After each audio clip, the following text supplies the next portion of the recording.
you and I have talked a little bit about this as far as your background and working with technology companies. And when you were here, involved in, of course, the city's IT department. But the difference really between being technical and technology as, you know, an innovation. And so I think there may still be, is there still that somewhat fear of technology, that it's because it's unknown, people are not really, should really get their hands dirty in it, but that's not really the entire aspect of technology. Technology is innovation as well. So can you speak a little bit about those two differences? Yeah, I mean, in the age of industrialization, technology advancements were Henry Ford and the way that he changed manufacturing, right? In the latest era, it's been information technology. It's been collecting and analyzing data and access to information in a pace that is exponential in a way that I don't think my head can get around. But I think the next wave, I personally believe, will be biosciences and material sciences, but maybe it'll be something else. The point is that technology isn't always just computers. Technology is just the approach to solving something differently that leads to an innovation and leads to a disruption. And I think we've kind of coined these phrases, at least especially in San Francisco. I've heard so I just came from 3 days of Oracle Open World, and I have heard the word disruption, I don't know, 100 million times. All they want to talk about is innovation and disruption. I've heard the story about Uber and Airbnb and Square and 100 times in the last 3 days.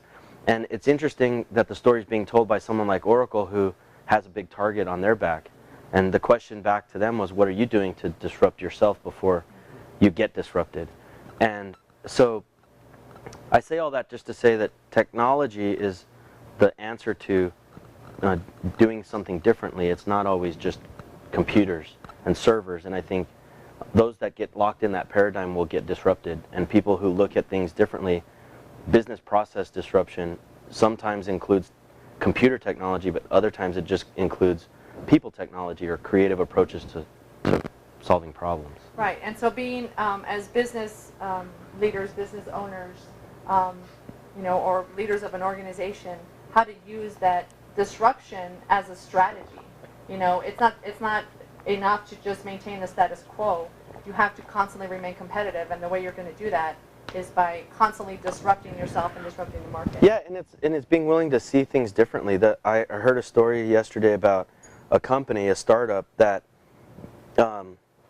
Oracle takes a lot of credit for this because they have this giant conference and they bring 60,000 people to San Francisco. They rent 155,000 hotel room nights in 3 days.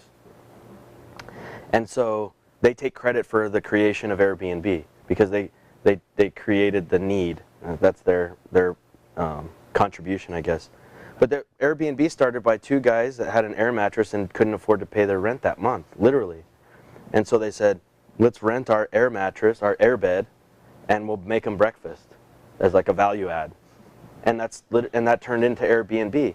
Airbnb today is valued more than Hilton hotels, Marriott, and another big chain I can't remember.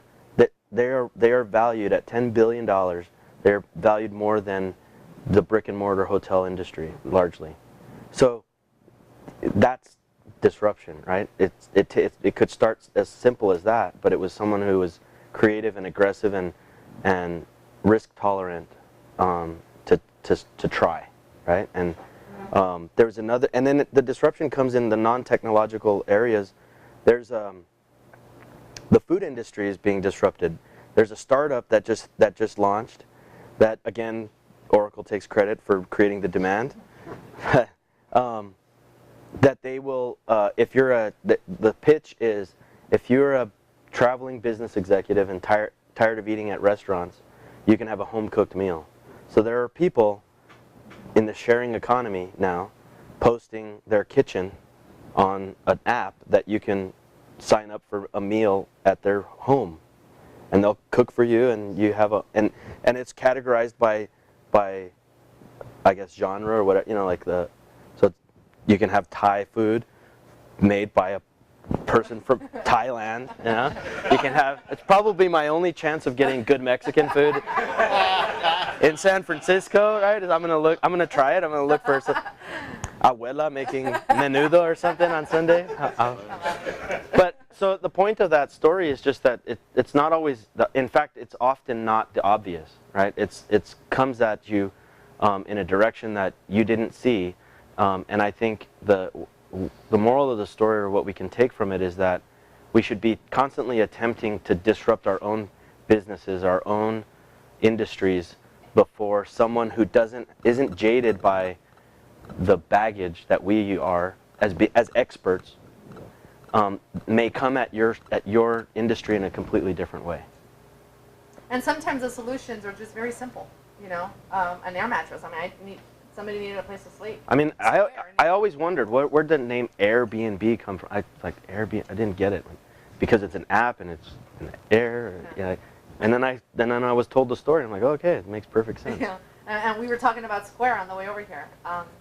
You know, just the need at a flea market. You know, a need arises at a flea market, and bam, there's the next biggest. Yeah, Jack Dorsey told me this story that he went to a arts festival to buy, and he wanted to buy a piece of blown glass, hand-blown glass.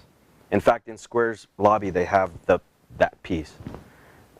He wanted to buy it, and he couldn't because it was like it was like $400 piece of art, and he's like, I have a credit card, and the guy said, well, that's fine, I can't take it, and literally from that was born Square, and the whole idea was that they needed to square up later, so that's why originally it was Square Up, and then in their office they have framed this.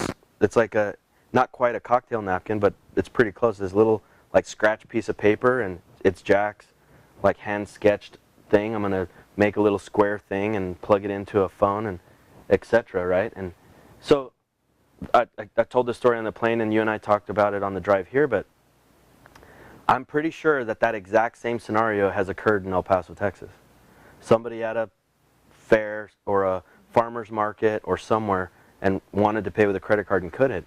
The difference was that person happened to be Jack Dorsey, who was the founder of Twitter, who had a lot of resources and the mental kind of context, right, to solve that problem differently. Whereas most of us, me included, would have just walked away from that transaction and said, well, geez, that sucks.